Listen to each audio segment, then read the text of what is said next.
Today, I heard a really interesting story. I think you guys are going to like this one. One of my favorite YouTubers is a show called Indisputed with Dr. Rashad Ritchie. And Dr. Rashad Ritchie really runs an entertaining show. Today, he was talking about a 33-year-old woman named Yamin McClanahan, or Yamin McClanahan. She ate at a restaurant where she was told by this lady and by the owner that she had to leave because she was violating their dress code by wearing this yellow dress. Now, I don't know if this yellow dress is considered like a summer dress or a not so, professional attire type dress, but according to their dress code, they're supposed to dress business casual. And I would think that that yellow dress would be fine under the business casual box, so to speak. They claim that it was too revealing. However, if you see the white women on the right and left of her, they also seem to be wearing very revealing attire, yet they were not asked to leave because of their dress. Miss McClanahan was attending Stab's Prime Steak and Seafood Restaurant in Baton Rouge, Louisiana. And Stab's has a dress code. The co-owner, Yori Mervin, actually stopped the staff, pointed out Miss McClanahan, and said that she needed to do something about her dress. This immediately got me thinking. A lot of times staff will let little rules be broken because maybe they're expecting a nice tip. But the owner in this case spotted out the dress code violation and kind of forced the staff into action. That's just my thinking. What do you guys think of this? Either way, not very cool. First question I have for you, Venters, take a look at her yellow dress.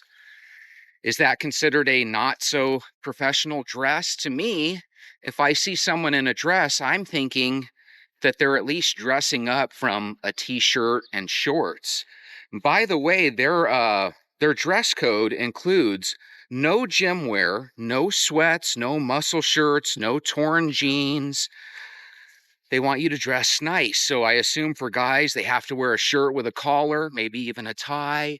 And for women, I'm assuming a lot of them have to wear dresses. But if you look at these two white women, they seem to be showing a lot of their body parts as well. And apparently that's the problem that the owner had with this particular patron. Now, I also notice if you look, the patron does seem to be, Miss McClanahan does seem to be a little bit overweight, but so do some of the white girls that they're showing. And I'm wondering, could this be a little bit of a situation where maybe there was discrimination, but instead of it being based on race, do you think there could be a discrimination based a little bit more on her size? Keep in mind, there are other discriminations besides just the skin color. Now, if any of you guys have ever been to this restaurant, or if you guys live in that state and know about this restaurant, I'd be interested to know what the population demographic is of the customer base. Is it one of those things where they predominantly just serve, white citizens, or is it a situation where they have a pretty good mix and diversity of customers? That would be an interesting question to find out. She apparently wore this same dress to Stabs 2 times prior with absolutely no issues. Once again, that leads me to believe that the co-owner, Mr. Mervin, probably saw her this one time, where the other 2 times it was probably the staff. And again, do you guys understand what I'm saying? Where sometimes staff will let stuff go, whereas an owner might be a little bit more, I don't know, well-to-do or old school. I would like to know about that owner. If anybody has a problem, it might be the owner rather than, the staff. On Stab's website, it clearly says there is a dress code, but again, it's business casual. Do you guys agree with me that whenever I think of business casual, I'm not thinking of a suit and tie. I'm thinking of like a polo shirt, right, with a collar for guys. And for girls, I'm thinking any type of dress would probably suit it. That's how I would look at it. Carla, Mala, how would you look at business casual? I wouldn't get all freaked out about it. I would say, hey, I'm wearing my dress. Let's go eat. The other co-owner, his name is Kevin Kimball. He says, hey, we're ready to go to court. Dr. Rashad said that he, based on all the things that he saw, thinks that the restaurant should probably settle. I thought that was kind of interesting. Seems to me like if you have a dress code, I don't know if you can just say, hey, I have proof that there's other people that you haven't enforced the dress code on. I don't know how that would fly. I think a person that owns a restaurant probably has a right to let you know, probably has a right to enforce his own dress code. Because if anything in court, he could just say, hey, the previous 2 times that she got away with it, it could just be because my staff didn't enforce it the way they were supposed to. I don't know. Do you guys think there's a way he could get out of trouble there? I'm bringing it up to see if there's a loophole he could escape through. Tell me what you guys think. Jesse, I think you're on white man's side and orange man's side. White devil. Come on. Wait staff don't meet the dress code. Oh, yeah. I forgot to tell you guys something. When Miss McClanahan was accosted over her attire, she actually told the staff that were telling her to leave. She goes, look at your current waiters and waitresses. The waitresses were wearing fishnet stockings and apparently had certain parts of their anatomy hanging out as well. This is where it made Stabs look really silly, because Stabs came out with a statement that basically said, yeah, we're going to change our uniforms up. I mean, that's almost like screaming, yeah, we want you not to eat at our restaurant, but we're cool with dressing that way. So again, put that one in a check mark in, Miss McClanahan's side. I think it's kind of hard to fight that when you're literally putting out public statements like that. We're ready for court. We are ready for court. There is one thing about all 3 of these women.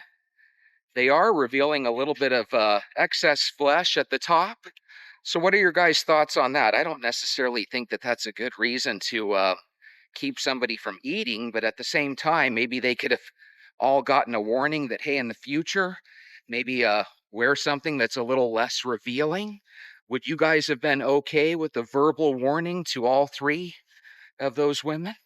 Let's go over some questions and thoughts that I naturally had when I was reviewing this video. I think these videos are really interesting because they really do make you think. Is this some sort of discrimination? Is it discrimination if you find out that the customer base is 50% white, 50% black, and they actually maintain a list of different people through the years that they've banned for not dressing appropriately? And what if we end up finding out that the population of that list is 50% white, 50% black? There's a lot of little things that could change our mind one way or the other. The thing I would argue is, before we jump into one bandwagon or the other, let's hear all the clues that we can to see if we can piece, at least a part of this puzzle together. Do you think this could be a weight issue? Is this a situation where maybe she was discriminated upon, but again, maybe it's because she's a little bit overweight? Again, when I look at the white ladies up there, at least one of them also looks a little bit overweight as well. Okay, here's one that you guys might not have noticed, but I'm going to zoom forward on Miss McClanahan. When we look at her and the 2 other ladies, it's real easy to say, oh, she's being discriminated against. But I noticed something that they didn't mention on Dr. Rashad's show. If you look closely, you'll notice Miss McClanahan's dress does not have any straps. So here's a question I have for you, Venters. If there's two women in dresses, and one of them has straps on her dress, and the other is strapless, Is there a chance that in the fashion world, there's a distinction between the two? Could one of them be considered business casual while one is considered, not so business casual? Again, I don't know the answer to that. Maybe you guys could let me know. Here's again why this argument kind of blows up regardless. They had the waitresses wearing fishnet stockings. I mean, if your waitresses are going to dress like floozies, I think you got to throw the dress code out the window at that point, don't you? Or if you do end up changing their uniform, maybe you can start putting up a placard in front of the entrance door that lets people know what's considered a proper attire for your establishment. Okay, here's another thing that kind of threw up a red flag. Some of you are going to think it throws up a red flag, but many of you are going to say, Jesse, it's so awful that your brain thinks like this, but hear me out. This woman, Miss McClanahan, she's suing, which obviously that makes sense. Otherwise, I wouldn't be telling you about this, right? But does it matter to you? Because it matters to me that, oh, by the way, she's the former vice president of the NAACP. I mean, talk about a woman that every single place she goes, she's probably looking to see what things they're doing that would count as discrimination. So here's what I'd like to know. Wouldn't it be cool if they were forced to keep some sort of record on people that they didn't serve? And it would be cool to find out that, hey, everybody that's been asked to leave was African American. Everybody that was ignored and allowed to eat was white. It would be kind of cool if there was some sort of record of that. Or I guess that would be a good defense if all of a sudden other patrons that were asked to leave before that were white, you could potentially use that as a defense. All I know is whenever I think of places like the NAACP, it seems like they're always suing somebody for something. And, we've all heard about lawyers that chase after car accidents and stuff. It's like, people seem to really get rich nowadays off of suing people. Isn't there at least a small percentage of us that are tired of these frivolous lawsuits? Well, Jesse, this one isn't frivolous. Well, if she goes out and purposely tries to force this stuff to happen, maybe that is frivolous. Let's get into some questions real quick. Hassanos Benjamin, 3818 says, I do not feel comfortable with white people serving me food in Louisiana. I can feel the hatred against my people. No, ma'am, I will cook my own food. Hassanas Benjamin, I'm going to tell you something.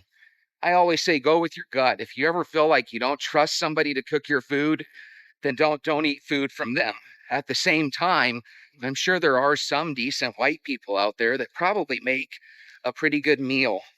Kappa T Taihuku says, take your money to a restaurant worthy of serving you. Kappa, I would agree with that as well. If I ever went to a restaurant and just felt like they didn't like me for whatever reason, I would just get up and not want to eat there either. Rue Harris 9099 says, so she went there twice and no one had a problem, but on the third time someone had a problem. You might look at that as a weird thing, but I look at that and I say maybe the staff didn't have a problem with the way she was dressed, but maybe the co-owner did have a problem. Sometimes they hold staff up to a higher standard than people in the staff like to hold themselves. At Blended Barbie Doll, love that name. Blended Barbie Doll says, those white ladies' boobies are literally out. That's ridiculous. I remember growing up, we would refer to women's boobs as boobies. So to hear you say that term kind of makes me have a little feelings of nostalgia. I think that that's true. I think if we're going to hold somebody to account, we need to hold all of them, or all people.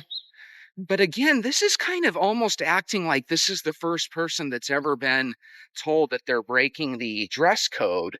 I mean, what if we ended up finding out that hundreds of people of all backgrounds were asked to change their hat or their shirt that they were wearing or the dress?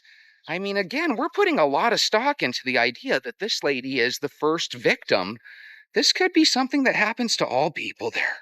My Time 8712 says, I believe this also is discrimination based on her size. There you go. There are many times women of size are scolded, shamed, and mocked for wearing clothes deemed too small or sexy for them. My Time, I'm glad that you mentioned that. That's why I've been mentioning it during my walk, guys, because sometimes you have to look at it and say, am I looking at this through a certain lens where I'm only looking at it from this one angle? Maybe there's multiple angles that I need to look at this from. And I would love to know what your guys' thoughts are based on the clues that we have. Do you guys think this is a situation where the restaurant should settle? Do you think they should go to court? Do you think if this does go to court, it's frivolous? Do you think it's actually something that should happen? Is this one of those things where it should be like a $25,000 reward? Or do you think this is one of those lottery situations where somebody should have to pay tens of millions of dollars? And I want you guys to have a wonderful day. Come back and see me tomorrow. We'll walk another 150 calories off together. I'll see you then.